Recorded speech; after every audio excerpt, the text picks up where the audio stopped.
as you know, is finishing the race strong. And in the first week, we really touch on goal setting. And for today, we're moving beyond just goal setting into transformation and what that actually means for you. So for today, I want to ask the question, how did Alison Weihe, the truth teller, undergo such massive transformation from a couch potato to running 32-kilometer races? She moved from a stress-introverted, complex 20 kg heavier workaholic to an athletic ambassador for integrated living. We're very excited to have Ali on our live today. She shared her journey on stage and in her writing so that you can be inspired, so that you can step into the light of who you were truly meant to be without limiting beliefs, with less crippling fear or utterly numbed by the fear of your own unprecedented power. Alison has been a sociologist, and she still is, at heart, a political activist, a journalist, a media organizer, a designer, a change management consultant, a passionate and creative hard landscaping consultant, and an entrepreneur for 22 years. She's what Seth Godin calls a bootstrapper entrepreneur, building up a company from a field in Amalgam, Johannesburg, to an award-winning company that's being featured in entrepreneurial magazines, on radio and television, and today on Facebook, LinkedIn, and YouTube. Alison, we're so excited to have you. So the first question I want to ask you is, you underwent a massive outer and inner transformation. What did that look like? Do you mind sharing with us? Sure, Yoka. So my outward transformation started 10 years ago, literally 10 years ago. And it's been a long, slow journey. But what I realized along the way, what really catapulted my transformation, was when I aligned my understanding of neuroscience and how the brain works with my understanding of physical transformation and how the two work together. And that's what led me to explore transformation beyond SMART goals. And the reason why I'm using my own outer and inner transformation today is so that people can understand the process and the steps beyond SMART goals. Because by using my physical and inner transformation, this can be applied to other things. It could be applied to my entrepreneurial journey of how to build a company, how to build a brand. But I want to talk about this transformation because it's so hands-on to people understanding the how it happened. And it's only by understanding the how it happened that I've started to piece the pieces of the puzzle together. So that's for me the starting point. And just to give people some background, I was a very stressed, I was a relatively successful entrepreneur, but I was still stressed, had low self-esteem, all kinds of issues, imposter syndrome, lots of things. And then I started a journey of transforming my identity. And in transforming my identity, something shifted in my inner landscape. And when something shifted in my inner landscaping, something shifted in my outer landscaping. And now the two work congruently together to have become my unified identity, so that my outer matches my inner. That's been my journey. And it's only when I unpack the neuroscience behind that did I realize how the pieces of the puzzle fit together.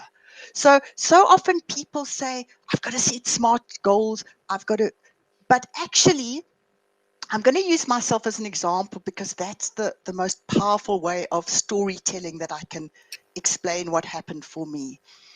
And I think what happened for me is that I wanted to shift, but I didn't know how. And I'd been battling, to give it some context, I'd been battling with yo-yo dieting my whole life.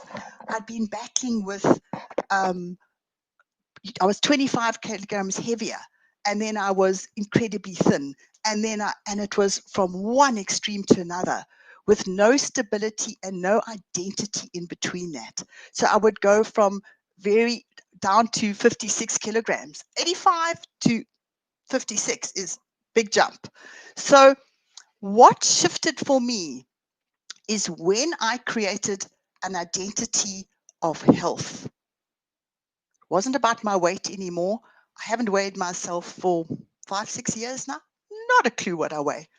It's absolutely immaterial to who I am.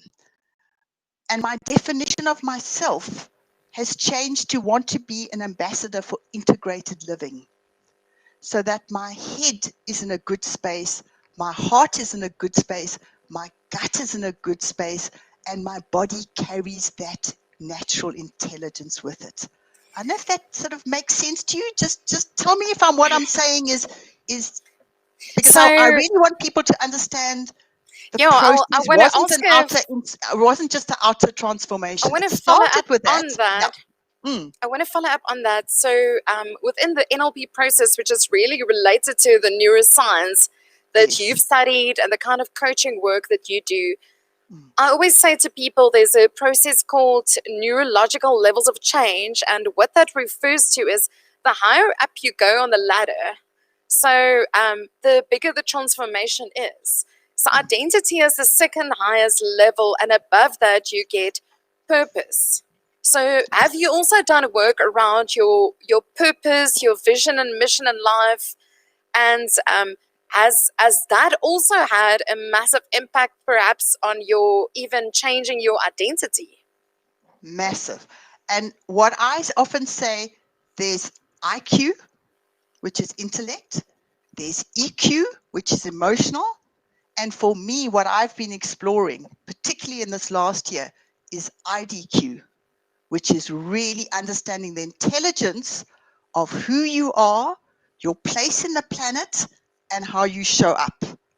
And when you're utterly congruent in your subconscious and your conscious, your identity intelligence becomes that much more effective. But there's a whole lot of processes underneath that. But you're And 100% right. That is the core of what I'm talking about today. And is that also something that you do coaching work on, Ali, or how are you currently implementing that in the work that you do? Whether it's coaching, speaking, writing. Okay. What I'm doing both in my coaching and my speaking is allowing people to understand how transformation works. And I will work the same way with a one-on-one client as I will with a group or or or in a live, or unpacking more slideshows to embellish the understanding. But for me, there are so many different areas of abundance in terms of if you look at an integrated life. Lisa Nichols often says, I've got some notes here, so I'm just kind of referring to You're notes welcome. to just kind of make sure that I get the process unpacked. So, for example, Lisa Nichols will say there are 4 main quadrants of abundance. And I talk about integrated living, not about health, not about weight. For me, it's all about integrated living. My health is just a reflection of my integrated living. So Lisa Nichols often talks about the 4 quadrants: financial abundance, relationship abundance, spiritual abundance, and health abundance. For me, the health and the spiritual abundance is very often what unlocks more of the financial and relationship abundance. That's been a key aspect. Getting my health intact and growing and developing as part of my brand identity, as well as my spiritual journey. And those two have worked together to unlock a lot of the other abundance.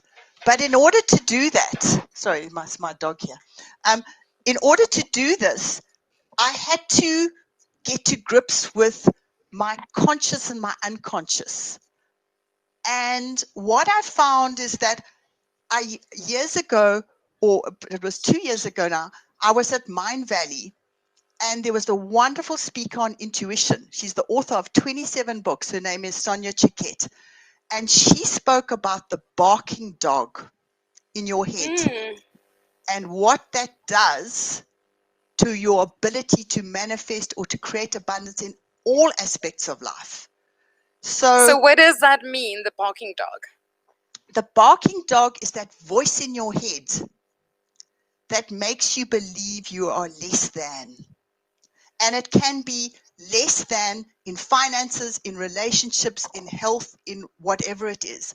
And Marissa Peer, who's a famous hypnotherapist and thought leader on how the mind works, says that it's all very well to say, you know, I want abundance in that, but if the goal setting is so alien to what your unconscious believes, then there's not a brain congruence between your vision and what you believe about yourself. And only when you get brain congruence in your conscious and your unconscious are you actually able to make those shifts of transformation. And so that's been a journey. I started the physical transformation about 10 years ago. And I can tell you that I hated the gym for the entire first year. Hated it. I was in victim mode. I was moaning under my breath. Oh, my husband's so slim. He doesn't have to do this. He's just genetically blessed. And I was, you know, in that mode. And then, and they say it takes a long time, more than 3 months, to change a habit. And habits are key to transformation, but they're just part of it. All the different pieces of the puzzle work together. But once I'd been going to the gym for a whole year, I started to feel a shift in me. I started to feel a shift in living less in my head and more in my body. And then I started running and I started doing races. And the other side of transformation is finding tribes that support you. So I joined a running club, and then I would get up at 3:30 a.m. to go and run a race in the freezing cold in northern Pretoria. And Wow. that was part of my journey, from a complete and utter couch potato to running 32K races. And now I don't run such long distance races anymore. And well, that's not long distance by other people's standards. To comrades runners, that's nothing. But for me, from couch potato to that was a big one. So it's now been a transformation where I now like to gym, be active, swim, yoga, meditate. It's part of an integrated living, and it's part of the brand of who I am. It's part of my identity. So to go back to that NLP process that you were referring to, I think, and we'll take it to something like really simple. When we say we want to go on a diet, and we have this diet mentality, it's linked to punishment rather than reward. It's linked to all the things we can't have. It's linked to negatives. It's a negative mind. It's codependence, focused It's on the pain. restrictive. It's focusing on the restriction, not the expansion. When you say, I want to be a really embodied, healthy, active person who lives my vitality in every respect, it changes the whole switch into your brain into wanting to be pulled towards that vision rather than whipping yourself by default. And then if you break the diet, you beat yourself up, you go to the fridge, you feel worse, and you get into that negative self-sabotage spiral. So it's very interesting, Yoka, that 2 years ago, I did a vision board. I never ever looked at it ever again. Do you have it? Can you show it to us? I do have it, because about a month ago, I was doing a course with a neuroscientist on exactly this identity intelligence. And I pulled out the vision board and I thought, you know what? I have become that person, and I never ever looked at the vision board ever again. But yet I grew, I've manifested my version of my age of that person. So I'm going to show it to you, because I was like, wow. I was almost taken aback that I can honestly say that I embody that. And at the time, I didn't feel that. I didn't feel that when I did it. So for people that don't know how to put a vision board together, what is the process? How do you go about putting a vision board together? okay, let me just show you.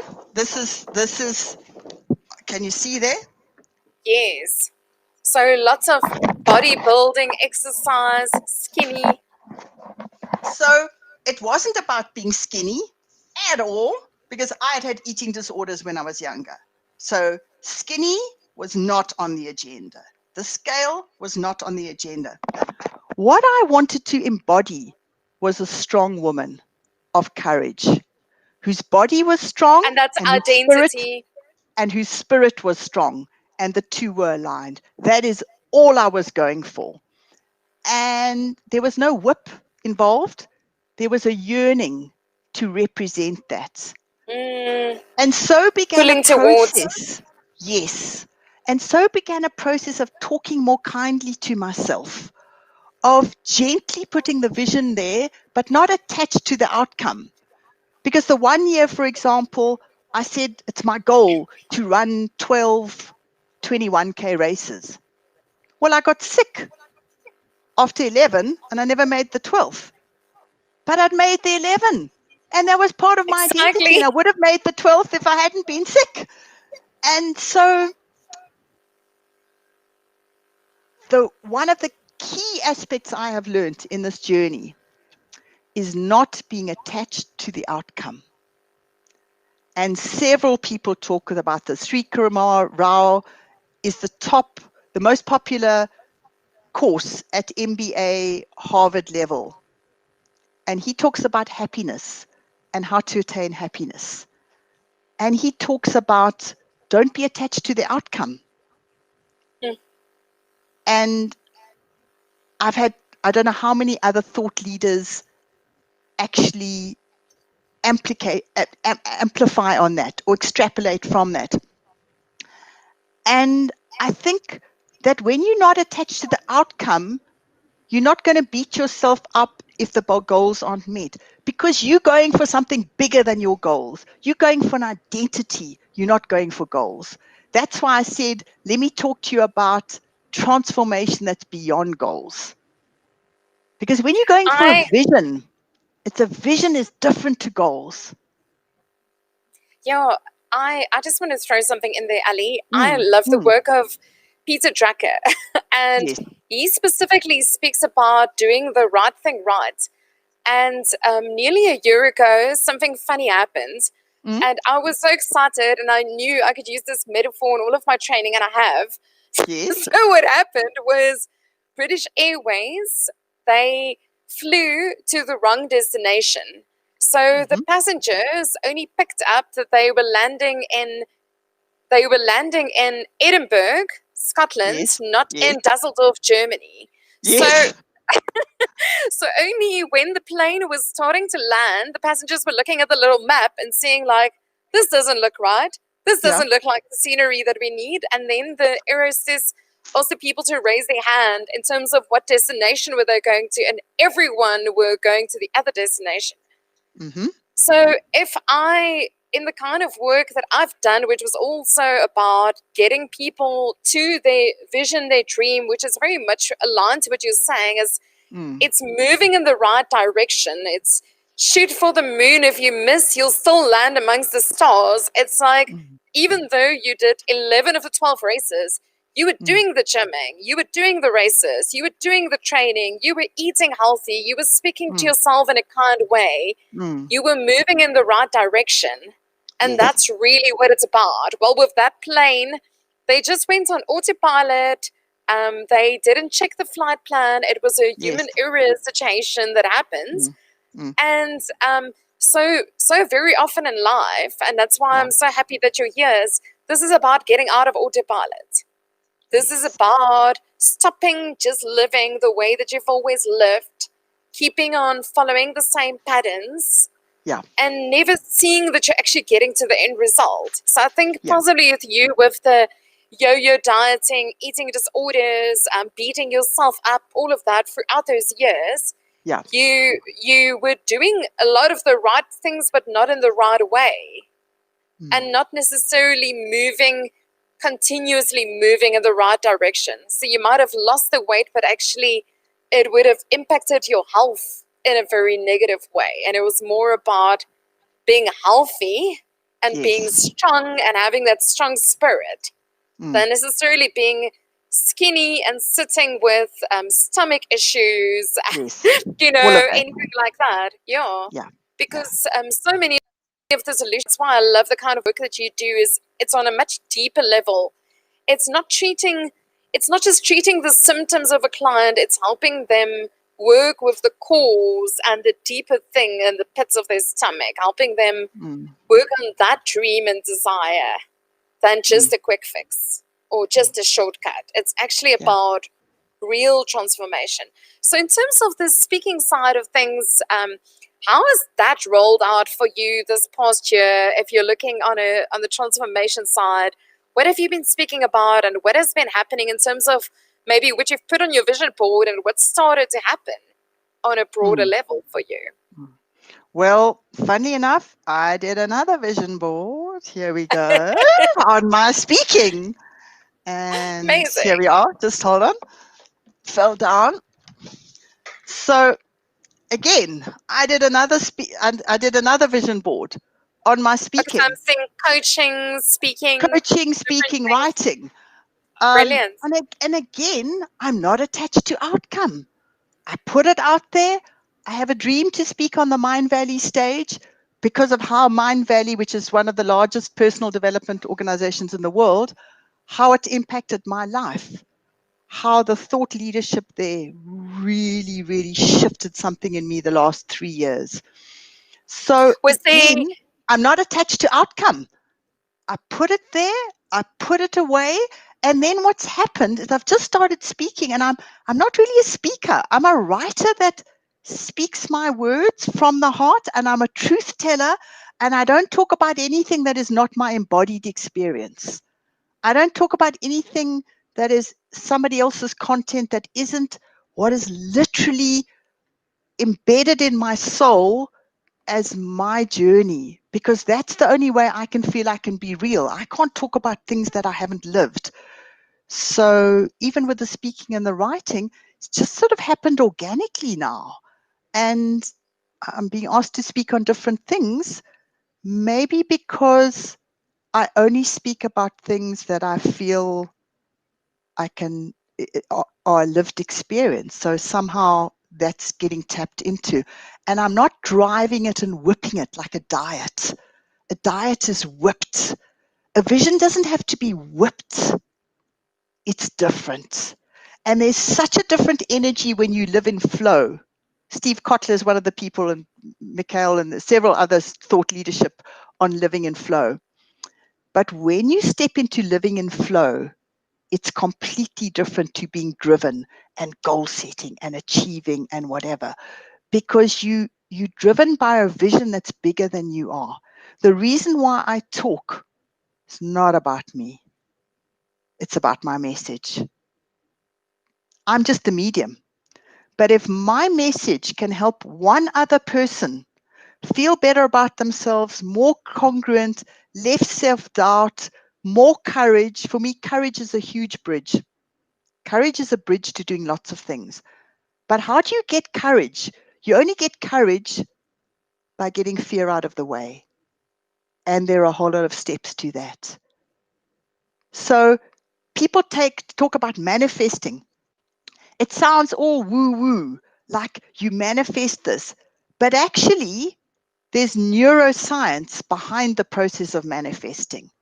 And it has to do with mastery of your own self and getting your personality out of the way, getting your past programming out of the way, so that you can step into a cleaner channel of who you're meant to be.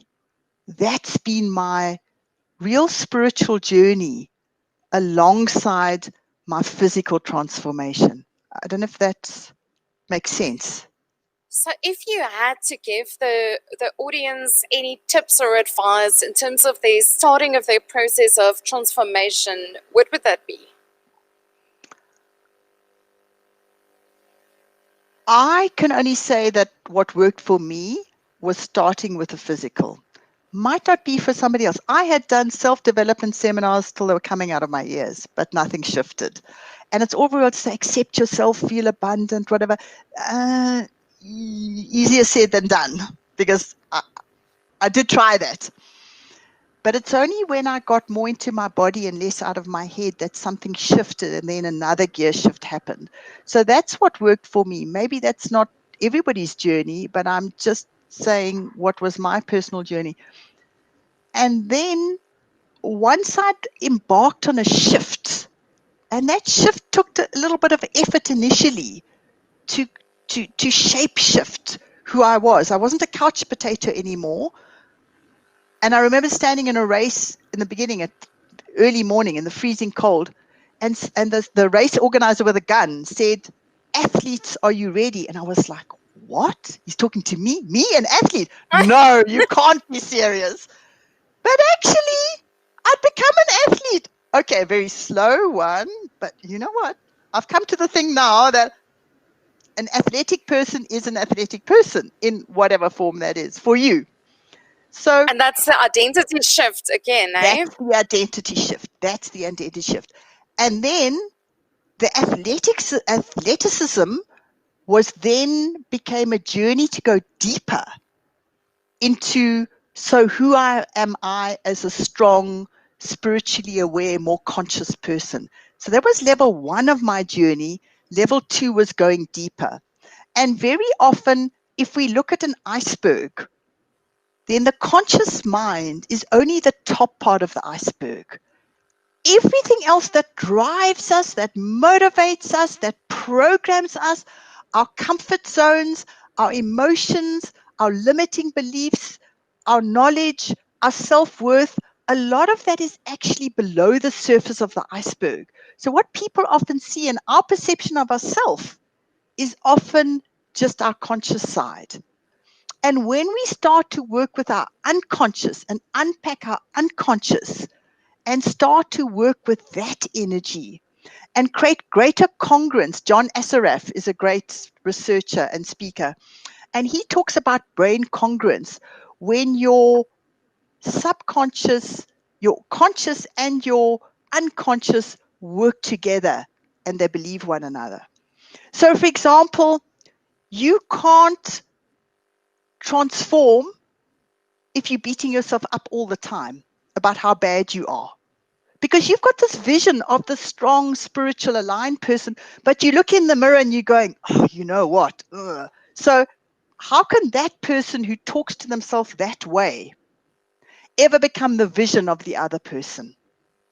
And that's why it's so important that our head, our heart, our gut, because we have a gut intelligence as well, all work together to create one aligned message and greater clarity of how we want to show up in the world and how we want to create influence in whatever field it is. So I'm only using this personal journey as a metaphor for other transformational journeys, for building a brand, for building a company, for you've got to believe in the vision and you have to be driven by the why.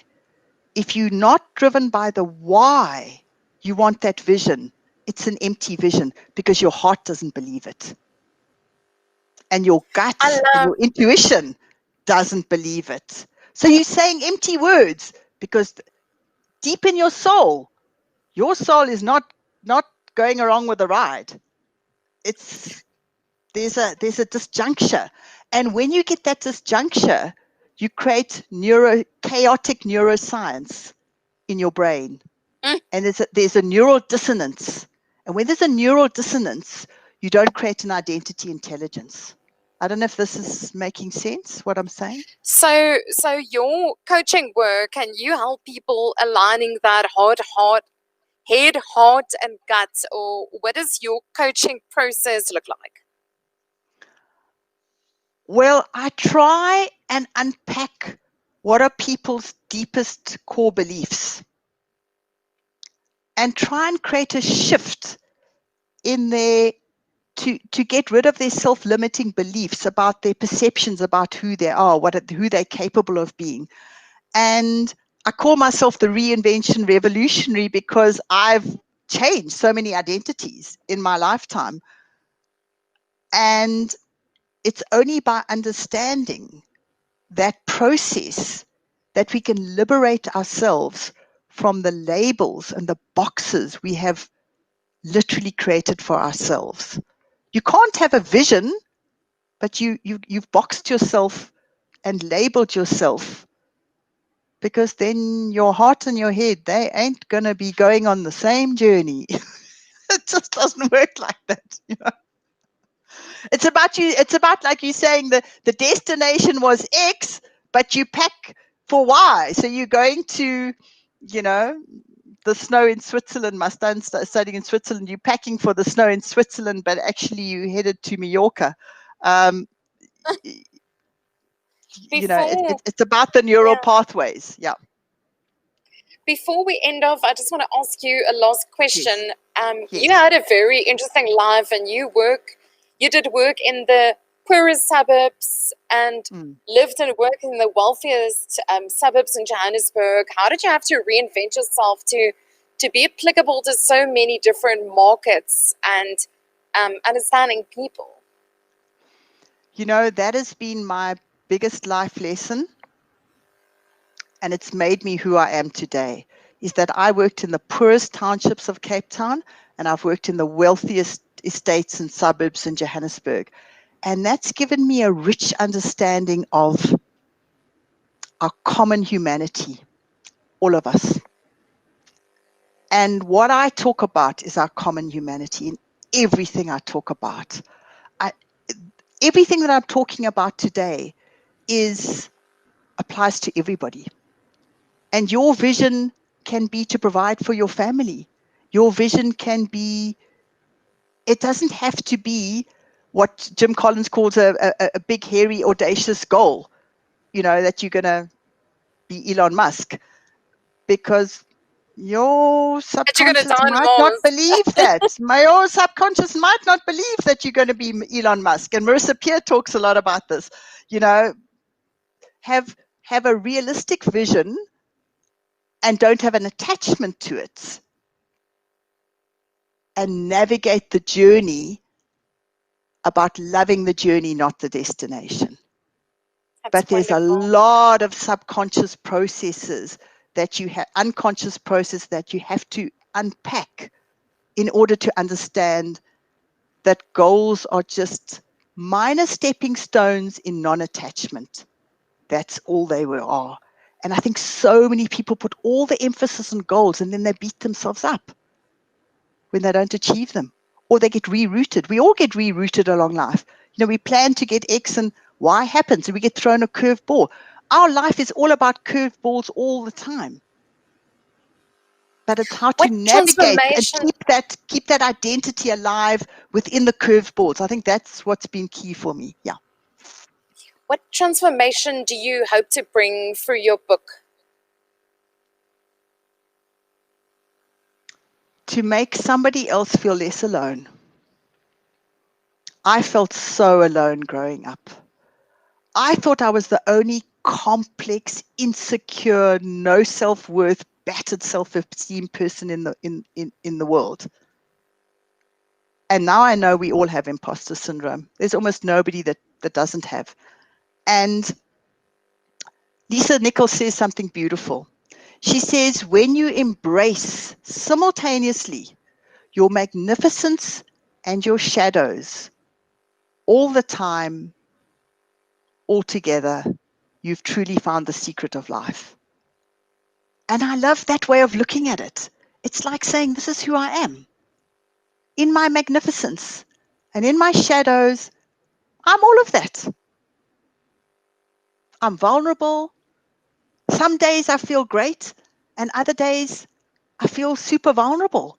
And that's all part of who I am. And I embrace all of it, because that's all part of my being human. And it's my being human and talking to other people about being human and transforming in my humanity. That's what I love working with. Because I've lived that journey, and I continue to live that journey, and I don't always have all the answers, but I'm on this incredible journey of understanding myself and maybe helping others feel less alone. That's absolutely wonderful. I just want to do a shout out to Dorothy Shanakiro, who said she likes transformation beyond the goals. And Rebecca Sabio said she's loving the journey, trust the process. Ali, it's been so incredible having you and hearing your deep insights and hearing how you've really moved to a much deeper level of working on your identity and not so much of being stuck on the outcome. I think that's something we can all learn from so much, because in life we tend to just focus on the measurables and the results. But so often we need to actually look at, are we doing the right things? Are we creating new patterns? Are we creating new habits? Are we talking to ourselves in a kind way? Are we actually Yes. doing the kind of things Critical. that's moving us in the right direction towards the moon, towards the stars? Are we moving in that direction? Are we aligned to the identity that we want? I will definitely post all of your links. What can people reach out to you for? What are the services that you offer, just as a last thing? I do coaching, more on demand than promoting myself, but I do a very interesting form of coaching. I do what's called deep intervention coaching based on the work of Rich Litvin. And I don't do ongoing coaching like a therapy. I go for, you're at a critical crossroads in your life. You want to unpack a direction, what's holding you back. And we do sometimes a 2 hour, some of the 3 hour session, and we literally unpack it, and we co-collaborate it, and we get to what's the wisdom, what's your soul journey telling you about where you are. That's beautiful. What's your intuition? When we get the barking dog, Sonia Chiquette is the author of 27 books. She talks about intuition. When you get rid of the barking dog in your head, that is everybody else's perception of what you should do, what you should be, your own judgment. When you get that out of the way, then magic unfolds. And I love to be part of that process, where people get, for me, the biggest privilege is seeing a tear falling down somebody's cheek when they get that aha moment and they just say, I've got it. That for me is why I get out of bed every morning. And the same applies to my speaking. If I can help somebody else put some pieces of the puzzle together, or just feel less alone, that is part of the reason why I get out of bed every morning. Fantastic. It was such an honor having you here today, and I'm very excited to seeing you blossom even more and reading your book very soon. So thank you so much for joining us today. Pleasure, Yoka. It's been wonderful being with you, and you're an inspiration to me because of how you live your life.